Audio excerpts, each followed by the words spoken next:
Okay, so this is quite different from SoftMC, from what we talked about, but again, it's about DRAM. And here our goal is somewhat similar. We try to improve DRAM performance, energy efficiency, and reliability. And this was work that we presented this summer at ISCA 2019. Okay, so again, let's start with a quick summary. So DRAM offers high memory capacity at low cost, but there are like three main challenges to DRAM scaling. So one of them is high access latency, which is a bottleneck for improving system performance and energy. Second, refresh, like the fact that you have to frequently refresh DRAM also consumes a lot of energy and also leads to performance issues, because while a DRAM is being refreshed, you cannot access it. Also, like as a DRAM cell is getting smaller and smaller, it's getting exposed more to reliability issues such as Warhammer. Okay, so to address those challenges, we propose a substrate that we call copy row DRAM, or CRO. And the key idea of the substrate is basically to add a few additional rows to each subarray that we call copy rows. And those are pretty much like the regular rows, like the conventional rows we have in DRAM. But the difference is that they have their own decoder, which enables them to be controlled independently from the regular rows. And this is important because it enables, it provides two key benefits that will enable various mechanisms. So one of the benefits is that it's possible to efficiently duplicate a row to another row within a subarray. And if you have two rows that contain identical data within a subarray, you can activate those two rows at the same time to reduce access latency. And I will get to that, like how that's possible. And actually, there's a third benefit, which also makes it possible to remap a regular row to a copy row. And then this is useful in cases where you, let's say you have some weak cells that cannot retain data for long enough, or you just like want to move your data away for like various reasons. For example, that might be to like avoid row hammer. So you detected a row that is being hammered, and then you may want to move victim rows away, physically away, so it's not like hammered anymore. So using this substrate, we implement two use cases, and we also briefly discuss a third one. So the first use case is called CRO cache, which is for reducing DRAM access latency, and the second mechanism we call CRO ref, which reduces DRAM refresh overhead. And when combined, those two mechanisms provide about 20% speed up on average, and also save 22% DRAM energy. Yeah, and the third mechanism that we'll briefly discuss is a mechanism that can be used to mitigate row hammer errors. And yeah, going forward, we hope that CRO will be used by other people to enable other mechanisms. We have the source code available on this GitHub address. So it's basically a modified version of Remulator, a DRAM simulator that we have in our group that implements the features that I will discuss. So this is the outline. Again, let's start with some DRAM operation basics. So I will skip those very quickly because the background you need for this part is very similar to the background I presented for the SoftMC paper. Yeah, so here it's pretty much the same picture. And here again, the same example of like trying to access a single DRAM cell. We do activate, we wait, and then we read, and then finally pre-charge. Okay, so it's the same background. Okay, now let me talk about the CRO substrate that we implement. So again, DRAM has three main challenges due to technology not scaling. One of them is access latency, refresh overhead, and exposure to vulnerabilities such as Warhammer. So our goal in this work is to like basically develop a substrate to enable duplication and remapping of data within a subarray. And this is important because I'll explain next. So this is basically how a conventional DRAM subarray looks like.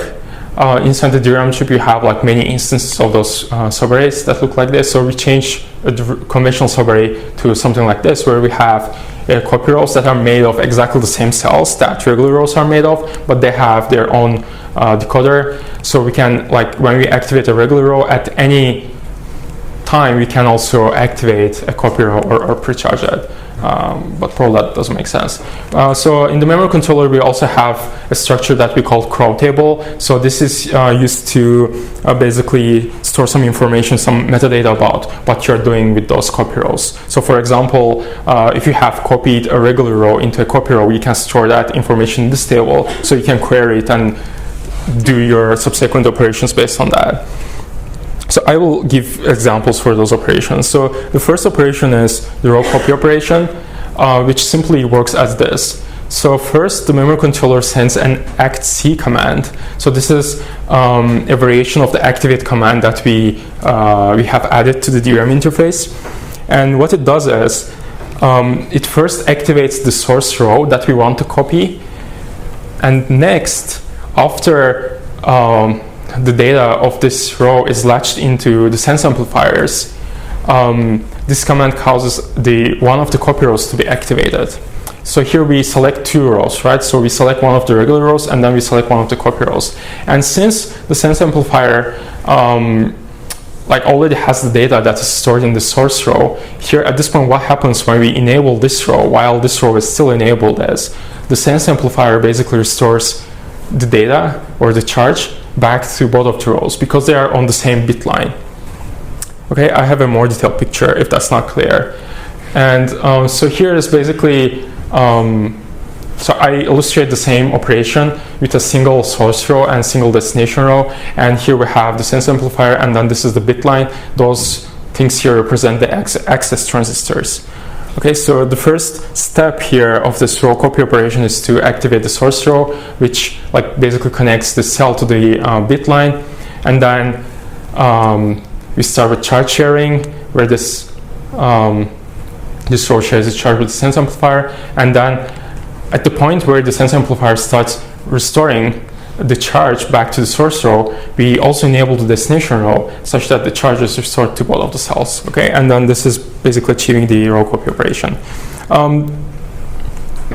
Yeah, and this is much faster than doing copy operation in conventional way, where we read data all the way back to the CPU and then send it back to the DRAM. So like you can imagine, it's a huge overhead, not only because of the distance, but because of the fact you have to do it one by one. So a DRAM row is pretty large, and in order to like read it all the way to the CPU, you have to do it cache line by cache line, and then write it back cache line by cache line.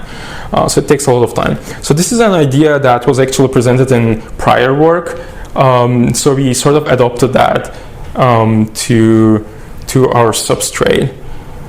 So you can read about it. The paper is called Row Clone, if you're interested, or you maybe heard about it already. Okay, and the second operation that this enables is basically, so since you can like easily copy two rows, so since you can make two rows identical very easily, we thought like, what can be useful to do with those like duplicated rows. And then we like thought about what will happen when we activate two of those rows simultaneously, right? And then we actually observed that this leads to low latency activation. And here is what that operation, how that operation is performed, and in the next slide I will tell you how that reduces latency. Okay, so to perform this operation, the memory controller uses the other activate variation that we implemented that we call ActT, that stands for two row activation, and it basically selects two rows that are already like copy of each other and then activates them at the same time. So here what happens is, like on the same bit line, instead of one cell, two cells share their charge with the bit line or with the sense amplifier, right? So effectively, we achieve, we do a row activation with larger cells, okay? And if you have a larger cell, you can store more charge and then you can do the charge sharing faster. But why we don't have larger capacitors by default? That's because of the density issues, yeah. Because we are using one sense amplifier while charge restoration. If not, the time taken is more, or we need a stronger sense amplifier instead of the one that we have currently. Yeah, that's true. Yeah, that's true. Basically, yeah, since you have more capacitance to restore, it will take more time to restore two cells back to their original value compared to restoring only one cell. But in turn, you can read faster from the cells. And actually, so we looked into that. So we did some like circuit level simulations to see how much we increase the restoration time. And the good thing is that first, it does not increase too much. And second, mostly it's not on the critical path. So so you can overlap it with a bunch of other operations, but you want to read data as soon as possible because it might be blocking some other operation on the CPU. Okay, and then here's the two-row activation. Does that answer your question? Okay. Here is how two-row activation happens in more detail and why we can reduce latency. So the first step of this activation is to activate two rows at the same time, and they will share their charge. So as I said, effectively here we have a larger capacitor created by those two individual capacitors, and then this charge sharing completes faster, which results in shorter restoration time. And overall, we have a shorter time from like read from activate command to the point where we get back our data from DRAM. And yeah, basically this substrate or this operation enables fast access to data that is already duplicated. Yeah. Does this depend on like the initial charge value? So if one of them was charged and the other had a logical zero, like one had a logical one and the other had a logical zero, then? Yeah, so that's a very good question. So that definitely has an effect, but that effect is not so large as I presented in the previous presentation. So I agree that there will be definitely a difference and potential can be exploited in some way, but not with devices we have today. But so here what we assumed is with this operation we assumed both cells are in their worst case state, so they are very close to that 64 millisecond period. So because we want to define those timings based on worst case, this is what the specification does. So when you look at the timings defined in the specification, they define the timings based on the worst temperature a device should operate, the worst voltage it should operate, stuff like that. Yeah, so we did the same basically while quantifying how much we can reduce the latency here. Okay, and then now let's talk about the two mechanisms that this cross substrate enables, and also I will briefly talk about the third one on mitigating row hammer errors. So first, we use this cross substrate to develop crow cache, which simply deals with the high access latency problem, and it basically enables some low latency regions in DRAM, which you can use as a cache. So it's not like caching in the CPU, but it's now caching in the DRAM. And like as you can guess, how this works is very simple, right? So first we use the row copy operation to actually cache the data. So we create a copy of it, and then when we activate two rows at the same time that are a copy of each other, then we can do that with low latency, which is effectively the same effect that caching provides. And we found that doing so reduces activation latency by up to 38%. And how this operates at somewhat like system level is like this. So let's assume that, so here again we have our DRAM subarray, and here I show a crow table which is initially empty, right? And here we have a request queue, and let's assume we first get a load request that targets row X. So initially, since we don't have anything on the crow table, we'll have crow table miss, right? And then this will initiate a location of one of the copy rows if available. So in this case, it is in a like idle state or like at the initial state, so all copy rows are free. And crow, the substrate basically allocates one of the copy rows, and then the memory controller issues actc command, which not only reads data from, or which not only activates this target row here, row X, but it also does the copy operation. Okay, so this is not an operation so the copy is not like costing really much because we are doing it in parallel while activating the row that we are going to activate anyway.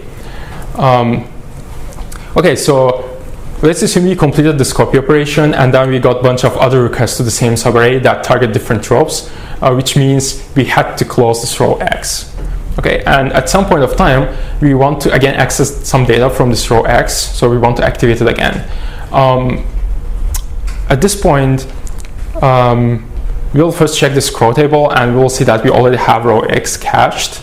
And as a result, we can use the act T command to perform 2-row activation with low latency and get the data faster. Okay, so this is basically how like the operation of this mechanism looks at system level. It's pretty simple. Okay, and then the second mechanism is crowref, which tackles the DRAM refresh problem. So here, let's define a weak row as this. So at least one of the row cells cannot retain data correctly for some target refresh interval or when the refresh rate is decreased. So that we will call a weak row. Okay, so at least one cell that cannot retain data for, let's say, 100 milliseconds. Then we designate that row as weak. So the key idea of this mechanism would be to safely reduce refresh rate by remapping all weak regular rows to strong copy rows. So first, in order to do so, first we have to profile our DRAM device, right, to discover which rows, including like both regular rows and copy rows, which of them are weak by this definition and which of them are strong. And after that, we can use this cross substrate to copy or remap a weak row to a strong copy row. And instead of accessing that weak regular row, we can always access the strong copy row.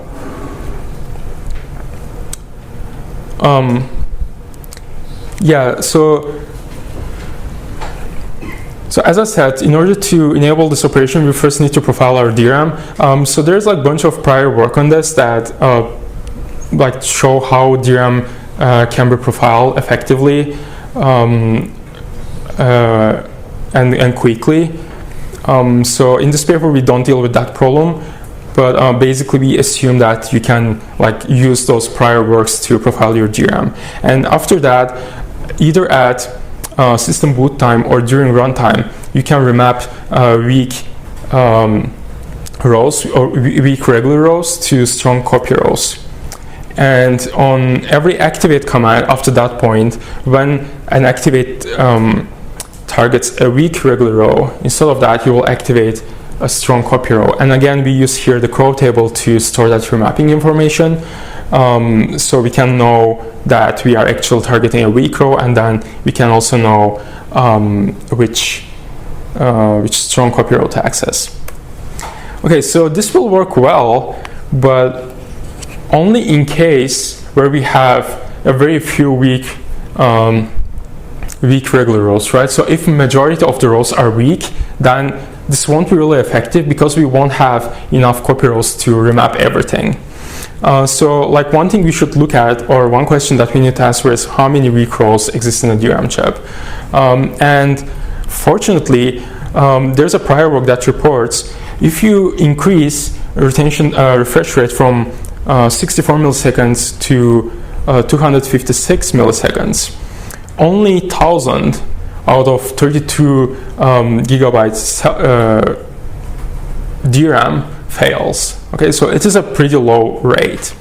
And based on this information, we basically calculated the probability to have a subarray with different numbers of weak rows in that subarray. So basically, what this plot is showing is it is very likely, as you can see here on the first bar, it's very likely to have a subarray that contains at least one weak row. Okay, but when you increase that, so like if you ask this question, what's the probability of having a subarray in your DRAM device, in the entire DRAM module, with a subarray that has at most 2 weak rows? right, then that probability is like quite low, but you can argue that it's like also pretty high. It's not that low, but once we like increase that number, like we see that it exponentially decreases. So the probability of having a subarray that has like 8 weak rows is very, very unlikely. So this is good because this is basically showing if you have like at least 8 copy rows in each subarray, we can very likely make this mechanism work, right, probabilistically. And 8 copy rows per subarray is not much because in conventional subarrays, there are like between 512 to 1K regular rows. So it is only like 1 point something overhead. I think it's about 1.5% overhead. Yeah, and as I said previously, to profile your DRAM, you can use like one of those previously proposed DRAM profilers. And you can do it either at system boot or during runtime, depending on what the used DRAM retention time profiler supports. So here our conclusion is that only a few copy rows are sufficient to halve the refresh rate. And in fact, only a few copy rows are also sufficient to cache, to enable some caching mechanism effectively, because what you observed was that there are only a few rows within a like short time window that are mostly accessed. Okay, so it's very unlikely for workloads to like go through all the rows in a subarray, but instead they access rows from other subarrays. Okay, and basically that is hinting towards that you can potentially use 2 mechanisms at the same time. Okay, and the third mechanism that the substrate enables is mitigating row hammer errors. So what is row hammer in like very briefly does, like if you like rapidly activate and precharge a single row, because of electromagnetic interference between the cells that are close to that rapidly activated and precharged row, you may get some errors.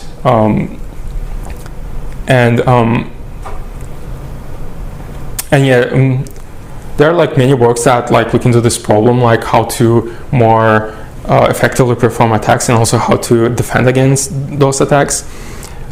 So yeah, you should already know about those. I think these are covered in the lecture. And so the key idea of using this substrate as a defense mechanism for row hammer is basically once you detect a row being hammered, you can remap, similar to how we remap rows to enable higher refresh rates. You can remap a row to move it away from the aggressor row. Yeah, so this is basically another use case for those copy rows. Okay, and we do not evaluate the the third use case, mitigating row hammer, but we will look at the other 2 mechanisms. So in our methodology, we use the simulator called Remapping. This has a pretty detailed DRAM model that supports like various DRAM architectures like DDR3 or DDR4, LPDDR, wide I/O, and etc.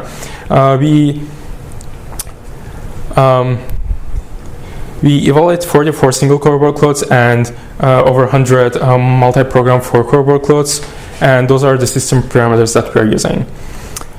Okay, so here in this plot we are showing the average speedup results for single-core and 4-core workloads, and this is normalized speedup, normalized to conventional DRAM. And we see that for single core and 4-core workloads, on average, we see about 7% speed up using only Crow cache. And this also saves some DRAM energy, which mainly comes from the fact that we are reducing the execution time. So the program completes faster, and we save some DRAM energy. Yeah, so Crow cache improves single core and 4-core performance and energy. And for the other mechanism, for the Crow ref, we also see similar speed ups for single core workloads. And for 4-core workloads, we see much higher speed up to on average 12%. And this is basically because so CrowRef eliminates majority of the refresh commands which interfere with the requests from the applications, right? And since in the 4-core case we have more memory requests coming into the memory, refreshes are even more important. And this is why if you can get rid of them, you can achieve a lot of speed up. And yeah, similarly, it also saves some DRAM energy, both because of reduction in execution time and also getting rid of the refresh commands. So we also combined the two mechanisms together without increasing the number of copy rows we have in each subarray. Okay, so the overhead is not changing in this case when we combine both, and then we see that they operate synergistically, such that together they improve performance further, up to 20% for 4-core workloads. And here, the second bar here you see is showing the case. It's some sort of an ideal mechanism that has crow cache with 100% hit rate. So basically, every access has low latency, and we also disable to refresh completely. Okay, so we assume that DRAM cells can retain data forever. So this is some sort of an upper bound, right? So you cannot do better than this. And what you see here is that those two mechanisms, when combined, achieves very close to that ideal mechanism. And yes, similarly, it also achieves close to ideal mechanism energy savings. So when combined, we conclude that we can get more performance and DRAM energy benefits out of those mechanisms. So let me also briefly talk about the overhead of those two mechanisms. We mostly evaluate with 8 copy rows per subarray, and then we use 16 gigabyte DRAM. And then overall, including the 0.5% is the DRAM chip area overhead caused because of the additional decoders that we use for the copy rows, and then 1.6% capacity overhead is due to the additional copy rows that we add. And for the crow table that we store in the memory controller, we also need about 11.3 kilobytes of memory. And here we conclude that core is a low-cost substrate. So we have other results in the paper. So we look at what will happen if you have more copy rows per subarray. We change the DRAM chip density. We look at larger DRAMs, smaller DRAMs. We change the lost cell cache capacity. We use prefetching to see if prefetching will reduce the benefits of especially crow cache. And we also compare against prior work that also propose some sort of DRAM caching mechanisms named TLDRAM and SOLP. So those are all in the paper. If you're interested, you can take a look. And okay, so as a quick conclusion, so we are proposing a substrate that will deal with those 3 key DRAM scaling challenges.